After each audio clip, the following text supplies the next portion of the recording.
नमः। जय श्री कृष्ण चैतन्य प्रभु नित्यानंद श्री अद्वैत गदाधर श्रीवासादि गौर भक्तवृंद। हरे कृष्णा कृष्ण कृष्ण हरे हरे, हरे राम राम राम हरे हरे। आनंद लीला मय विग्रहाय हेमांग दिव्य सचि सुंदराय तस्मै महाप्रेम रस प्रदाय चैतन्य चंद्राय नमो नमस्ते। जय जय राधा रमण, जय जय नवल किशोर,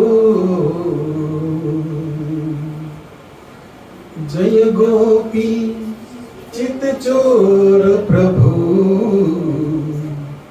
जय जय माखन चोर।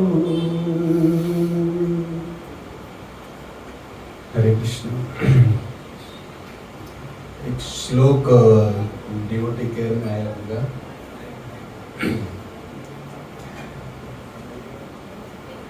जयति जयति नाम नंद रूप मुरारे,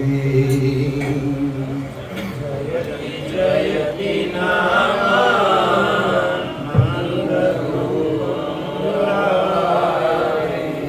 जयति जयति नाम नंदरूपं मुरारे, जयति जयति नाम नंदरूपं मुरारे।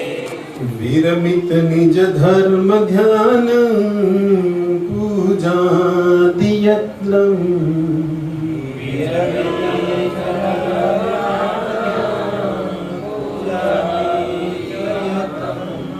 कथमपि सकृदातं मुक्तिदं प्राणिनां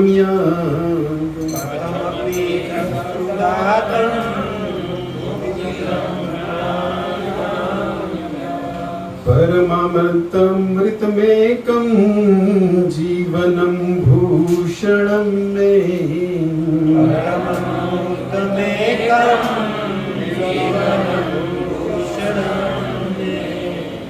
ये श्लोक जो है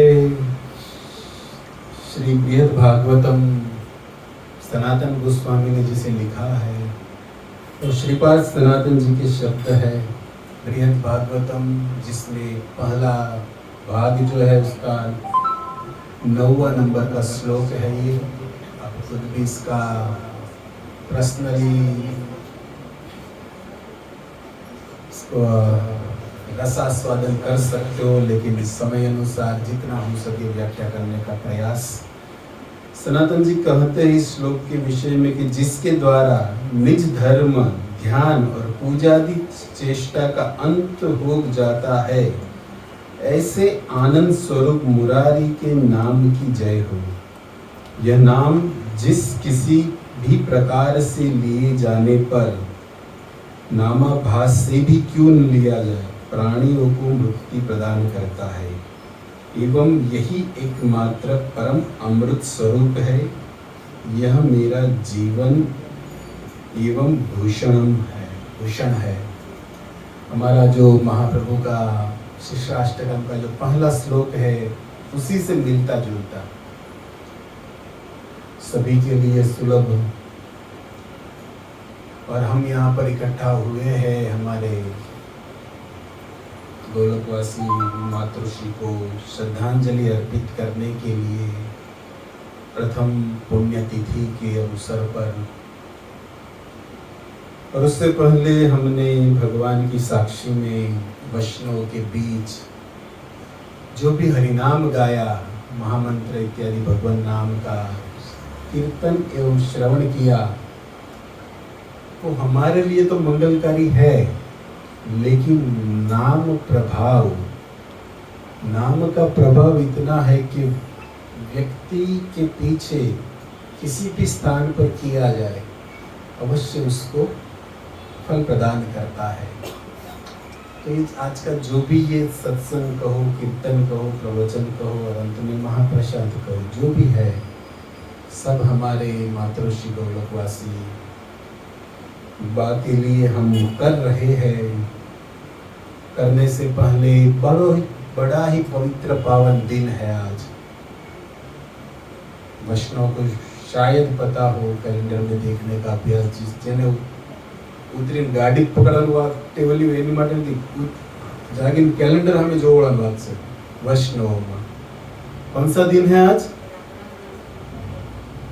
रामानंद राय का तिरुभाव दिवस, जो विशाखा शकी का अवतार है, जो चैतन्य महाप्रभु के पार्षद है।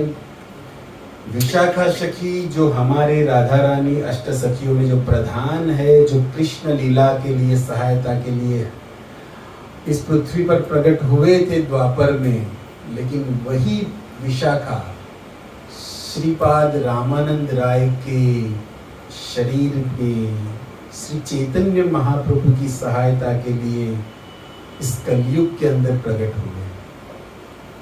और पता नहीं बाका क्या पुण्य है कि उनका भी तिरुभाव दिन है। विशाखा सखी के जो अवतार है श्रीपाद रामानंद राय, जिसके विषय में आप सुने होंगे, महाप्रभु जिसके बाद गोदावरी के तट पर वार्तालाप किए दक्षिण भारत की यात्रा के उस समय पर, जहां से सिद्धांत की बात चलते हुए महाप्रभु आगे कहो आगे हो बाह्य, आगे कहो राय, आगे कहो राय। रामानंद राय पूछे कहां तक महाप्रभु ले जाना चाहते हो? आगे कहो मतलब कुछ तो फुल स्टॉप होना चाहिए ना, लेकिन ये शास्त्र तो चल रहा है, फुल स्टॉप कहाँ है इसका? महाप्रभु मतलब हृदय भर नहीं रहा है उस रामानंद की राय की बात को सुनकर। और उससे पहले जब सिद्धांत बोलना चालू किए, जब महाप्रभु कहे कि राय रामानंद आप कुछ भक्ति की व्याख्या करो, तब राय रामानंद जी कहते कि आपके सामने मतलब सूरज को दिया दिखाने वाली बात होगी।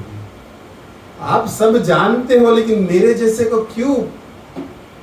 लेकिन आपकी आज्ञा से एक कठपुतली भी गेम देखे हो ना, रस्सी से ऊपर चलता है, जो दिखता नहीं लेकिन रस्सी के हाथ उसके हाथ में वो डांस कराता है। उसी तरह प्रभु हृदय के अंदर आप हो, और मैं तो एक कठपुतली की भांति केवल जिह्वा मेरी चलेगी। अंतर का ज्ञान जो है भक्ति विषय को व्याख्या करना, वो चैतन्य महाप्रभु आप स्वयं अंदर से जो बुलवाओगे और आप कहना चाहते हो, ये बाहर से दिख रहा है चैतन्य रामानंद चर्चा, लेकिन अंतरिष्ठ निकुंज के अंदर राधा और विशाखा की बातचीत हो रही है। द्वापर के जो है एक चैतन्य शरीर में है और एक राय रामानंद के शरीर में, लेकिन दोनों है सखी। राधा जिसके बिना रह न सकती, जिसको भी अपनी अंतर की बात विश्वभानु गोप को या कीर्तिदा जी को नहीं बता पाती, वैसी बातें अपनी प्रिय सखी विशाखा ललिता से जो राधा करती थी, वो राधा आज महाप्रभु के शरीर के भीतर से सामने राय रामानंद से पूछ रही है, ये हो भाई आगे कहो। और उस भक्ति व्याख्या करते हुए, सबको निगलेक्ट करते हुए, वर्णाश्रम धर्म जो भी है, महाप्रभु से उस प्रेम राज्य श्रीधाम वृंदावन की गोलों की जो मधुर युगल सरकार लीला जो है, वहां तक लेकर चले गए, आगे कहो कहते हुए। और उसकी सरल व्याख्या हमारे उस राधा कुंड के तट के ऊपर बैठकर हमारे कृष्णदास कविराज जी ने चैतन्य चरितामृत में लिखा है, जो हमारे भक्तों के लिए एक जीवन में उपयोगी, भक्ति के अंदर अग्रसर होने वाला ग्रंथ है। ये देखो, एक है श्रीमद् भागवतम पुराण, जो अक्षर ब्रह्म एवं अमल पुराण जिसको कहते हैं, भगवान ही है भागवत के अक्षर के रूप में। तो चैतन्य चरितामृत क्या है पूछा जाए हमारे ब्रज के प्रामाणिक संप्रदाय में जिसका नाम है श्री राधा रमन लाल, जिसका अभी प्रागट्य दिन हुआ, जो गोपाल भट्ट के द्वारा जो शालिग्राम से शीला से राधा रमन जी बन गए, उसको प्रकट कराने वाले गोपाल भट्ट के जो अनुयायी है आज भी ब्रज के अंदर, वो प्रामाणिक है। और उसके द्वारा कहे गई बातें हैं कि भागवत यदि अक्षर ब्रह्म शब्द एव है तो चैतन्य चरितामृत महाप्रभु का शरीर है। ये जो बुक है, मतलब चैतन्य चरितामृत को पढ़ते हो तो महाप्रभु को देख रहे हो, जो लीला उसने की है बंगाल के अंदर, वो साक्षात दर्शन है महाप्रभु का। लेकिन अपने आप को यदि हम भाग्यशाली बनाना चाहते हो तो वैष्णव का परम धन है ये। जयति जयति नाम नंद रूप मुरारे, जो आपके श्लोक का पहला शब्द भी है। और ये वो धन है भक्तों जो हम अभी तक गाए। क्या गाए हम? महामंत्र कुछ गाए। वो कौन सा धन है? जो हमारी मारवाड़ की मीरा ने गाया है कि पायो जी मैंने राम रतन धन पायो। दुनिया की सबसे बड़ी चीज जो है, जो साधु लोग गाते रहते हैं, वो कृष्ण राम का नाम ही जीवन का सबसे बड़ा मूल्यवान धन है। और मीराबाई के उस भजन की व्याख्या यदि आप सुने हो, गाए हो, तो आप सुने होगे कि खर्च ना खूटे। ये हमारे पास जो ये सेफ में रखा हुआ धन है, पाकिट इत्यादि, वो खर्च करने पर क्या होता है? कम होता है, क्षय होता है उस धन का। और चोर न लूटे। मीरा के पास जो धन है वो खर्च करने पर समाप्त नहीं होता और कोई चोर उसको लूटता नहीं। और आप उस सेफ को कितना भी चाहे हिलाओ, लेकिन अंदर से डर है कि कोई चीटिंग ना करे, लूट कर ना ले जाए, जो भी है। तो ये धन के पीछे हम जो भाग रहे वो हमें बांध रहा है या रियलाइज करिए। जिस धन की आवश्यक, देखो समाज में धन के बिना होता नहीं, लेकिन बात यह है कि धन हमारा जीवन नहीं है। समझ रहे शब्दों को? जीवन में धन की जरूरत है, मानते हैं, जानते सब है, लेकिन वास्तविक धन जीवन नहीं है। वास्तविक जीवन है हरिनाम रूपी धन, श्री कृष्ण कथा रूपी धन, जो वैष्णव का परम धन है, जो गोपियों का धन है कृष्ण कथाएं। तो मीरा कहते कि खर्च ना खूटे, चोर ना लूटे, नित्य दिन ये बढ़ायो। ये नित्य प्रतिदिन बढ़ने वाला धन है। और ऐसा धन हमारे सनातन जी के पास भी था। देखो, हम राम नाम कृष्ण नाम की व्याख्या सुन बैठे हैं, सुन रहे हैं। तो एक बार माता कौशल्या और हनुमान जी की माता अंजनी जी और हमारे अगस्त्य मुनि की पत्नी, ये तीनों बैठे थे एक जगह पर। तो तीनों के बीच एक गंभीर चर्चा चल रही थी, आनंदवश, सहेलियों में जैसे होती है आनंद की चर्चा। तो माता कौशल्या कहती है कि मेरा जो पुत्र है राम, उसकी कीर्ति बहुत है। वो कौन माँ अपने बेटे की बड़ाई ना करो, वैसे भी भगवान राम है, उसके विषय में क्या कहना।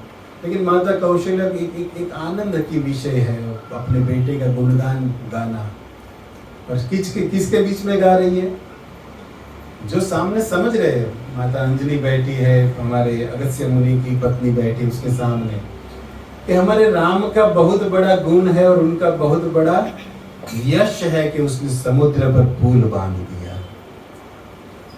माता कौशल्या इस बात को बहुत एक अहंकार, क्या बोलती है, गर्व ले रही थी अपने बेटे के बारे में बोलकर।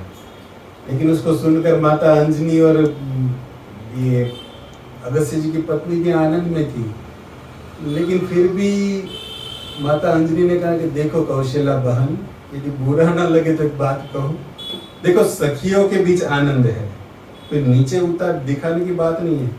देखो तुम कह रहे हो कि आपके पुत्र राम ने समुद्र पर पुल बांध लिया, लेकिन उसी समुद्र को मेरा बेटा लांग कर चला गया था। पुल की तो जरूरत ही नहीं रही उसे। मतलब एक बात से राम जी की, मतलब हनुमान जी उसके माँ है अपने बेटे को कैसे नीचे आके होने दे? तुम जिस पुल की बात कर रहे हो, माना भगवान राम ने बनाया, लेकिन तुम्हें याद है ना, पवन तनय बल पवन समाना। जब सीता शुद्धि के लिए जाना था, जामवन जी याद करा दिए हनुमान जी को, जिस समुद्र को लांग सके ना बिना पुल के राम, वही समुद्र हनुमान लेकर राम का नाम जय श्री राम बोलते पार हो गए। ये कौन बोली? माता अंजनी। तब ये अगस्त्य की पत्नी भी कम है, उससे भी रहा नहीं गया। अब ये दोनों अपने बेटे की चर्चा करें, वो अपने पति के लिए। देखो अंजनी बहन, आप भी बुरा मत लगाना। जिस समुद्र को भगवान राम ने पुल से पार किया और आपका बेटे ने लांग से पार किया, वो समुद्र को मेरे पति ने हाथ में रखकर पी लिया था। लो ये बात भी गलत नहीं है, अगस्त्य पूरा समुद्र पी गए थे। अब क्या कहें, वो दोनों ऐसे ही चुप हो गई। अब समुद्र पूरा पी जाना मतलब, और हादसों में अगस्त्य जी पी गए थे समुद्र को। अब उसी वक्त भगवान राम का वहां से निकलना, और देखा कि आनंद चल रहा है माताओं के बीच में, लेकिन कौशल्या की मुद्रा ये थोड़ा चिंतित मुख लग रहा है। माँ अपने बेटे, पुत्र अपनी माँ के हाव भाव को देखकर समझ जाता है। आज के पुत्र भले ना समझे कि माँ की स्थिति में है, क्या है, कहाँ है। पत्नी वश अपने आप को रखने वाले को ये जानना होगा कि माँ है तब पत्नी है। यदि माँ ही नहीं होती तो जन्म कौन देता? देखो, पत्नी है, उससे प्रेम इत्यादि सब कुछ है, लेकिन माँ का स्थान जीवन में ये कोई बताने वाली बात नहीं है हमारे समाज में। लेकिन फिर भी सावधान होना चाहिए कि घर के अंदर स्वभाव अनुसार, स्थिति अनुसार, आज के इस बदलाव वाले युग के साथ हमें लगता है कि माँ किसी जगह पर गलत हमें लगता है, लेकिन देखो उसने जिस स्थिति में हमें बड़ा किया है, मतलब उसकी सोच अभी भी वहां ही है। वो कुछ बोल रही है कि अभी इतना कम करो, ये करो खर्च, लेकिन पत्नी को क्या होता है कि देखो माँ टोके लगाती है, नहीं करने देती, लेकिन करती है तो किसके लिए? उनके ही बेटे परिवार के लिए ना। ये बात को खुले दिल से बहुओं को भी स्वीकार करना होगा और पतिदेव को भी स्वीकार करना होगा। लेकिन आज का समाज ऐसा है कि पत्नी और माँ के बीच ये बेचारा ट्रिपल शेजवान सैंडविच बनकर रह जाता है। क्या करें, किसी को बोल नहीं पाता, लेकिन बोलने का जब अवसर मिले सबको शांत होकर भगवत कार्य से बात को देखना पड़ेगा। देखो भगवान राम यहाँ पर अपनी माँ का मुख देखकर समझ रहे कि माँ को चिंतित है, और चिंतित माँ के जात पास पूछते कि क्या हुआ माँ, क्यों? ताकि देखो हम कुछ बात इतनी गंभीर नहीं है, लेकिन एक आनंद का विषय चल रहा था, उसमें मुझे लगा कि कहीं तू मार खा गया। जब ये तो समुद्र ही पूरा पी गए, तब भगवान राम कहते कि चिंता मत करो माँ, इन दोनों को फिर से पूछो कि हनुमान समुद्र लांग गए, लेकिन किसके नाम से लांगा था? यदि वो मेरा नाम नहीं बोलता तो हनुमान उधर ही हो जाते, भले काया बड़ी हो जाती, लेकिन समुद्र लांग की तो। और अगस्त्य जी की पत्नी से पूछो कि अगस्त्य जी को जरा टेलीफोन करके पूछे कि किसके नाम, किसके बल के ऊपर ये समुद्र पिए थे आप। नाम प्रभाव कली जुग माना, ये नाम का ही प्रभाव है जिसको हमारे चैतन्य महाप्रभु ने दूसरे शिष्टाश्रम के श्लोक में कहा है। कौन सा श्लोक है दूसरा? कार्य बहुता निज सर्व शक्ति। उस नाम के अंदर भगवान ने सर्व शक्ति को समित कर दिया है, जिस नाम के चलते चाहे हनुमान जी हो या अगस्त्य जी हो या इस संसार का आज के युग का कोई भी व्यक्ति क्यों ना हो, नाम के प्रभाव से हर सिद्धि को पार कर सकता है, क्योंकि भगवान ने अपने नाम के अंदर समस्त शक्ति को डाला है। जयति जयति नामा नंद रूप मुरारे। ये भगवान नाम की इतनी महिमा है।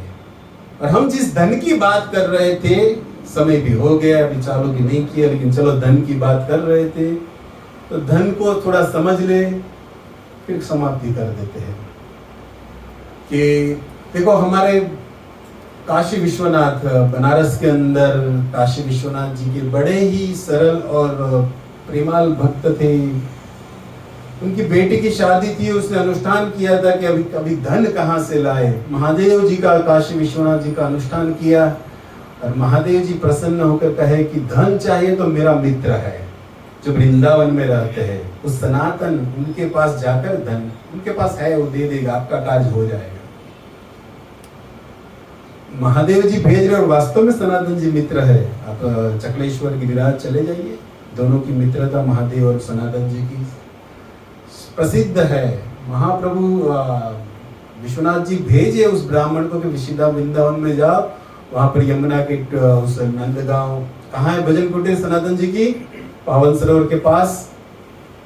स्मरण करा रहा हूं आपको, टेर कदम नहीं, पावन सरोवर के पास सनातन भजन कुटीर, सनातन समाधि वृंदावन मदन मोहन स्थित बाजू में। उस पावन सरोवर के पास एक कुटिया, वहां पर बैठे होंगे जाकर। तो आया, शॉर्ट में चलाते कथा को, और ब्राह्मण ने कहा कि विश्वनाथ जी ने भेजा है, पूरा वृतांत सुनाया कि बेटी की शादी है, इस तरह आपके पास धन है। हाँ है मेरे पास धन, थोड़े समय पहले किसी ने पारसमणि दी थी, वो पारसमणि वहां पर कूड़ा है, वहां पर पड़ी होगी, ले लो। जिसको पारसमणि मतलब लोहे को भी छुआओ सोना बन जाती है, आपका सब काम हो जाएगा। बड़ी होश से उस कूड़ेदान के पास वो ब्राह्मण गया और वहां से उस पारसमणि को लिया और पारसमणि मिलते भी सब टेंशन चला गया।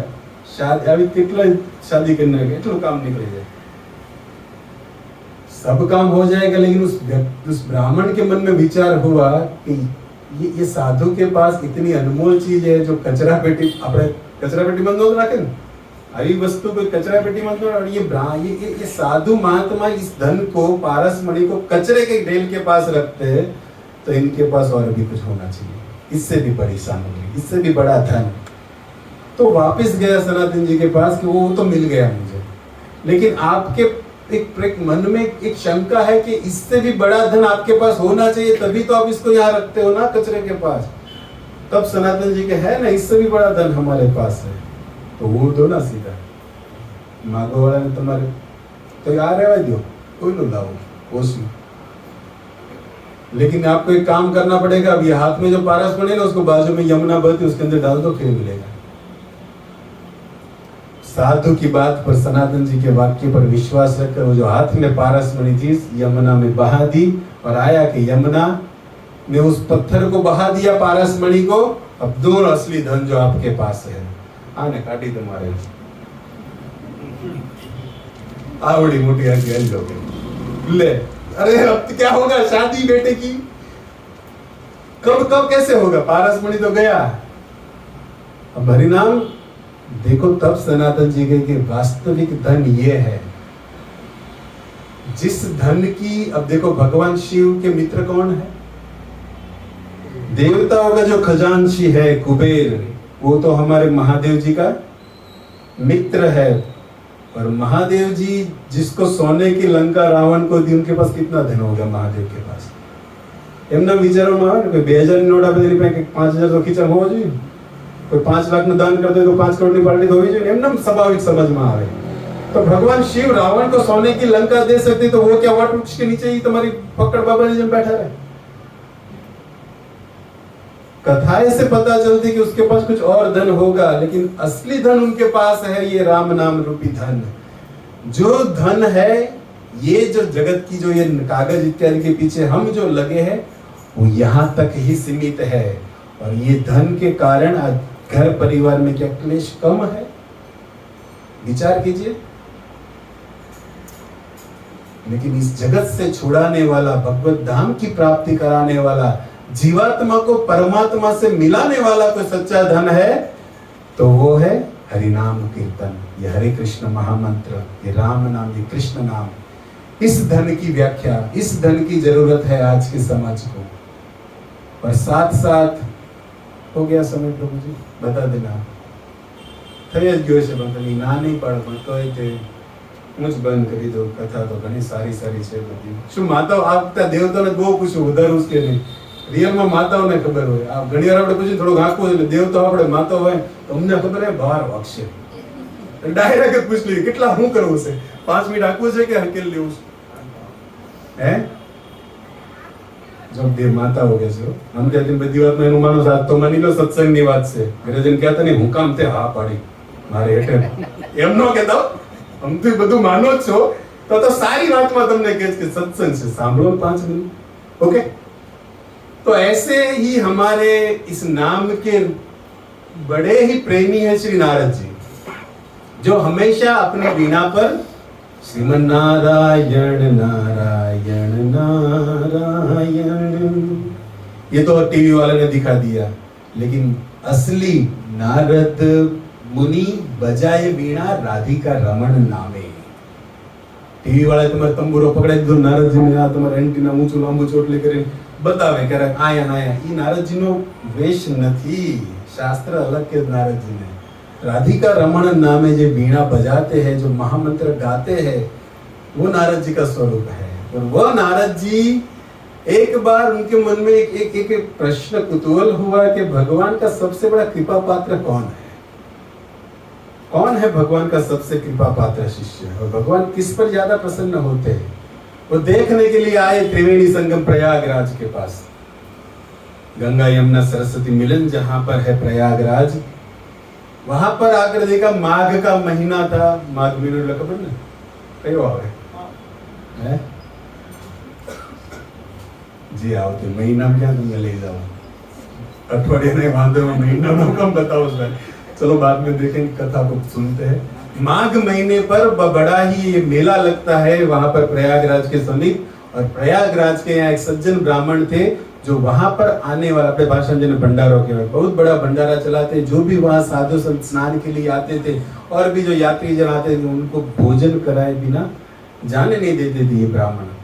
और उनको देखकर नारद जी ने कहा कि भगवान के सबसे कृपा पात्र शिष्य आप हो, जो धाम में रहकर साधु संतों की सेवा करते हो, यात्रिकों की सेवा करते हो, और जो यहाँ त्रिवेणी के संगम पर आता है उसको आप प्रसाद इत्यादि दिलाते हो। आपसे, आप पर भगवान की बहुत बड़ी कृपा है और आप भगवान की कृपा पात्र हो। भगवान के देखो, वैष्णव एक होता है, सज्जन व्यक्ति होता है, वो अपना गुण अपने मुंह से कभी नहीं गाता।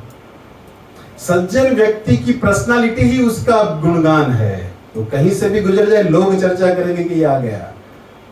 सूर्य निकलने पर चर्चा हम करते हैं, उन लोग करते हैं कि देखो सूर्य हो गया। सूर्य को बताना ही नहीं पड़ता कि मुझ में कितना तेज है। उसी तरह सज्जन व्यक्ति अपना गुणगान, अपनी प्रशंसा कभी नहीं करता। यदि वो करेगा तो मूर्खता में आएगा। लोग कहेंगे कि नहीं आई छे, और वो हमेशा दैन्य निम्न, अपने आप को नीचे समझता है कि नहीं मैं कुछ नहीं, सब कराने वाले प्रभु है, भगवान है, जिसके आधार से चल रहा है जगत। तो ब्राह्मण कहता है कि देखो नारद जी, मैं भगवान, आप कहते हो लेकिन मैं भगवान का कृपा पात्र नहीं हूं। आप भगवान के कृपा पात्र शिष्य, कृपा जिस पर उसको ढूंढना चाहते हो तो स्वर्ग में चले जाओ, इंद्र के पास। इंद्र पर भगवान की सबसे बड़ी कृपा है। नारद जी तो गए, उसको तो जाना ही था। नारद जी पहुंचे स्वर्ग में इंद्र के पास, और देखा कि इंद्र भगवान की आज्ञा अनुसार समय से वृष्टि इत्यादि सब कर रहे हैं। और कहा कि भाई इंद्र, भगवान की आप पर बड़ी विशेष कृपा है, आप भगवान की कृपा हो। तब इंद्र भी कहते कि नहीं, मैं भगवान का कृपा पात्र नहीं हूँ। मैंने भी गलतियां की है ब्रिज के अंदर, जब ये श्याम सुंदर नटराज बने उस गिरिराज के अंदर, जब गोवर्धन को उठाना था उससे पहले मैं भी अपराध कर दिया हूं। मैं भी कृपा पात्र तो नहीं हूं। अब वास्तव में भगवान के कृपा पात्रों को ढूंढना चाहते हो तो ब्रह्मलोक चले जाओ, ब्रह्मा जी मुझसे भी आगे है। एक के बाद एक भेज रहे नारद जी को। नारद जी पहुंचे ब्रह्मलोक में, ब्रह्मा जी को देखकर कहा कि जो तप में नित्य है, जिसकी ब्रह्मा कहां से जन्म लिए, भगवान की नाभि कमल से, अब डायरेक्ट जिसका जन्म है, इससे बड़ा कृपा कौन हो गया। नारद जी पूछ कर रहे हैं कि आप पर भगवान की विशेष कृपा, आप भगवान के कृपा पात्र हो। तो ब्रह्मा जी भी कहे कि नहीं, मैं भी कृपा पात्र तो नहीं। उसी ब्रज के अंदर जब भगवान ब्रह्म विमोहन लीला प्रसंग, मैं भी गलती कर दिया, नहीं पहचान पाया। इंद्र ने तो फिर भी ब्रजवासियों को भगवान से मिलाने का काम किया था, लेकिन मैंने तो ब्रजवासी जो भगवान के साथ नाच रहे थे, खा रहे थे, उसको भगवान से अलग कर दिया, अपने साथ लेकर चला आया।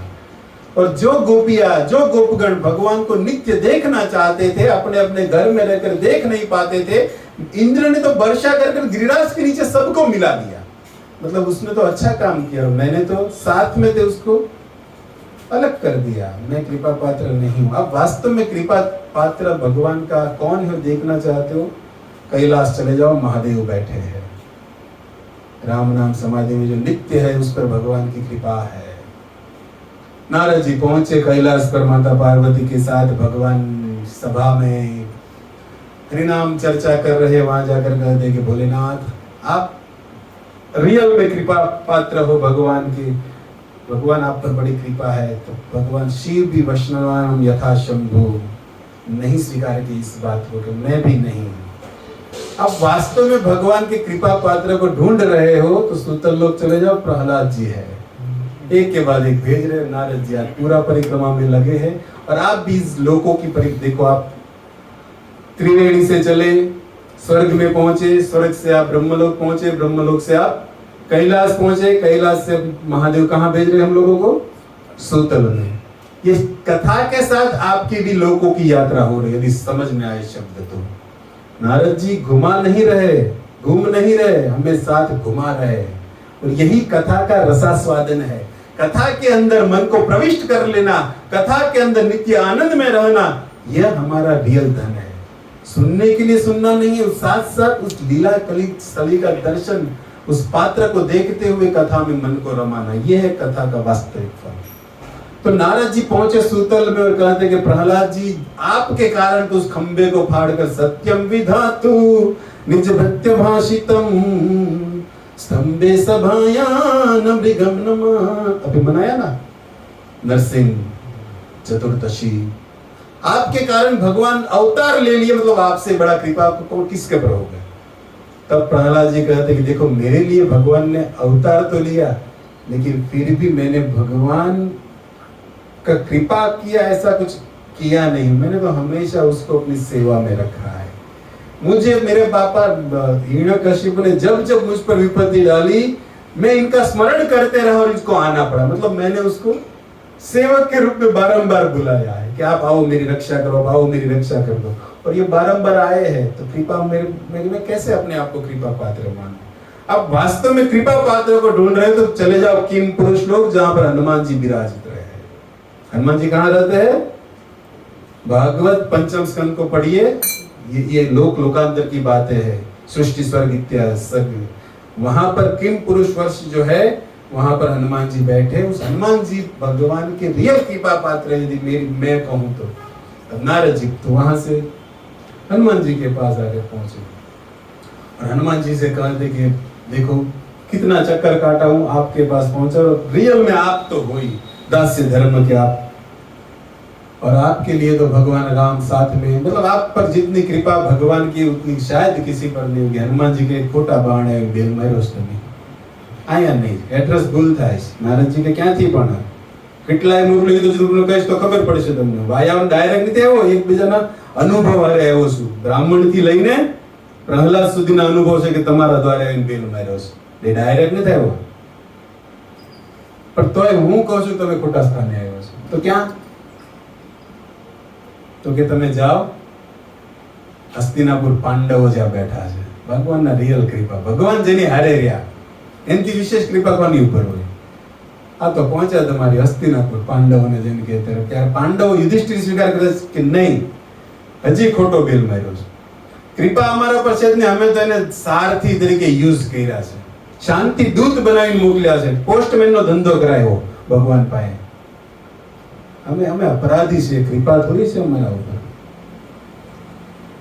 તમારે વાસ્તવમાં કૃપા પાત્ર જોતા હોય તો પહોંચી જાઓ દ્વારિકાધીશ, દ્વારકામાં જ્યાં યાદવો ઇત્યાદि છે, જે ભગવાનના રિયલ સગા છે, અને એમાંય તે ઉદ્ધવાના ઉદ્ધવ વિશેષ કૃપા જેના પર છે, ભગવાન જેનું જેવું સ્વરૂપ છે, ભગવાન જેવી જેના હાવભાવ છે, એનાથી વિશેષ કૃપા પાત્ર કોણ મળશે। નારદજી તો આવ્યા દ્વારિકા ધામ અને ઉદ્ધવને કહે કે ઓહો મહારાજ કૃપા પાત્ર ગોતું છે, બધાના ફરમાય છે કે તમે, ઉદ્ધવજી કે નહીં હજી રોંગ, હું નથી। ભગવાનના કૃપા પાત્ર શિષ્ય બ્રજ વનિતા શ્રીધામ વૃંદાવન જાઓ, ક્યાં મોકલ્યા, ત્રિવેણી થી ક્યાં આવી યાત્રા, વૃંદાવન ધામ। વૃંદાવન મોકલ્યા ઉદ્ધવજી કે તમારે વાસ્તવમાં ભગવાનના કૃપા પાત્ર જોતા હોય तो ब्रज की ब्रज वनिताएं है, जिसके लिए कृष्ण ही जीवन है, कृष्ण ही जिसके प्राण है। जैसे जल के बिना मछली रह नहीं सकती, उसी तरह प्राण है शरीर में, लेकिन एकदम निर्जीव अवस्था में जो जी रही है कृष्ण विरह में, वो गोपिया भगवान की कृपा पात्र है। नारद जी पहुंचे ब्रज और उद्धव जी यहाँ तक कहे कि मैं भी अपने जीवन में तभी सौभाग्यशाली मानूंगा जब उस ब्रज के अंदर ब्रज वनिता जो चलती है, उस चरण कमल की रज मेरे सर पर जब आएगी, तब मैं अपने आप को धन्यातिधन्य मानूंगा। उस ब्रज गोपियों की धूल यदि मिल जाए, मतलब मुझे पूछते हो नारद जी, तो उससे बड़ा कृपा पात्र मेरी दृष्टि में कोई नहीं है, और आपका परफेक्ट स्थान वहां पर आपको मिलेगा। उद्धव महाराज के पास शब्द को लेकर ये पहुंचे यहाँ पर, और ब्रज वनिता को मिले। ब्रज वनिता कहे कि हम भी नहीं है भगवान की कृपा पात्र। भगवान की कृपा पात्र देखना चाहते तो उसके बाजू में खड़ी श्रीमती राधा रानी, जिसके बिना ये कृष्ण आधा है। देखो हमारी तो कोई भी बात होती है, अंत में तो राधा तक आता ही है। कहीं से भी चालू करो, राधा तक आने बिना रहा ही नहीं जाता। तो राधा के पास जाओ, जिसके बिना ये श्याम आधा है, उसके एनाथी विशेष कृपा कोने जाओ इन्हें हारे हारज पड़ता हो। और राधा से जाके कहते कि बधानु एड्रेस पार करके राधा तुम्हारी पास आयो छो। नारद जी कहते कि आप पर बड़ी कृपा है। तब राधा रानी कहती कि सबसे बड़ी कृपा इस जगत पर है, इस कलयुग के अंदर जो हरिनाम गा रहे हैं, क्योंकि मेरे हृदय को साथ में लेकर गौरांग बनकर इस भूमि पर जिसने इस धन को दिया है चैतन्य ने, और उस धन को गाने वाले, हरिनाम को गाने वाले जगत के अंदर भगवान के सबसे कृपा पात्र शिष्य है। मतलब इस नाम को जो गा रहे हैं, ये श्लोक जो आपके सामने बृहद भागवतम सनातन जी की श्लोक है, ये तो ऊपर से व्याख्या चल रही है इस श्लोक की। पहला लाइन जो कि नाम नंद रूप मुरारे, अंदर जाएंगे टू बी कंटिन्यू। हरे कृष्णा कृष्ण कृष्ण हरे हरे, हरे राम राम राम हरे हरे। विशेष धन्यवाद राधेश प्रभु एंड फैमिली અને ભગવાન રાધા ગિરધારી લલિતા વિશાખા જગન્નાથ બલદેવ સુભદ્રા ગૌરાંગ મહાદેવ નરસિંહદેવ પ્રભુપાદ ગુરુ મહારાજ અને ઓલ વૈષ્ણવ બધાની પાસે એક જ પ્રાર્થના કે શરીર અનુસાર કર્મ અનુસાર બાની સ્થિતિ જ્યાં પણ હોય પણ હંમેશા ભગવત ભક્તિ સ્મરણમાં રાખે। હરે કૃષ્ણ। શ્રી પ્રભુપાદ की जय।